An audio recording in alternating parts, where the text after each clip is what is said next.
সময় যখন বিদেশ থেকে 17 বছর পরে এই দেশে ফিরে আসছি, সেই সময় আমি আপনাদেরকে বলেছিলাম আই হ্যাভ এ প্ল্যান, বলেছিলাম মনে আছে?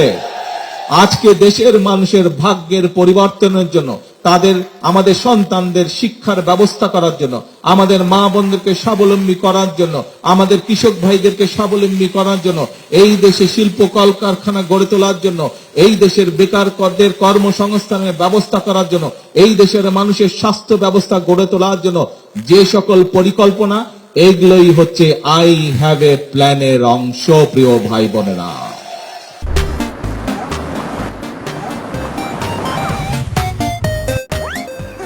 আজকে দেশ স্বাধীনের পর থেকে আমরা দেখেছি, যখনই দেশ সামনের দিকে এগিয়ে যেতে চেষ্টা করেছে, যখনই শহীদ জিয়ার নেতৃত্বে, যখনই বেগম খালেদা জিয়ার নেতৃত্বে বাংলাদেশ ধীরে ধীরে অর্থনৈতিকভাবে স্বাবলম্বী হতে শুরু করেছে, যখনই বাংলাদেশের মানুষের ভাগ্যের পরিবর্তন হতে শুরু করছে, ঠিক সেই সময়ে একটি স্বার্থন্বেষী মহল ষড়যন্ত্র শুরু করেছিল।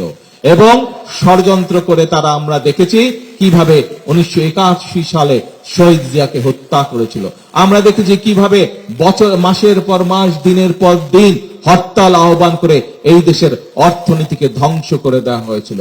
প্রিয় ভাই বোনেরা, আমরা দেখেছি অতীতে কিভাবে বিএনপি যখন দেশের মানুষের ভাগ্যের পরিবর্তনের জন্য কাজ করছিল, আমরা দেখেছি কিভাবে বিএনপিকে হুমকি প্রদান করা হয়েছিল, এই দেশের জনগণের স্বার্থের বিপক্ষে কথা বলে হরতাল ডাকা হয়েছিল এবং পরিষ্কারভাবে বলে দেওয়া হয়েছিল বিএনপিকে 1 মিনিটের জন্য শান্তিতে আমরা থাকতে দেব না। মনে আছে আপনাদের? মনে আছে।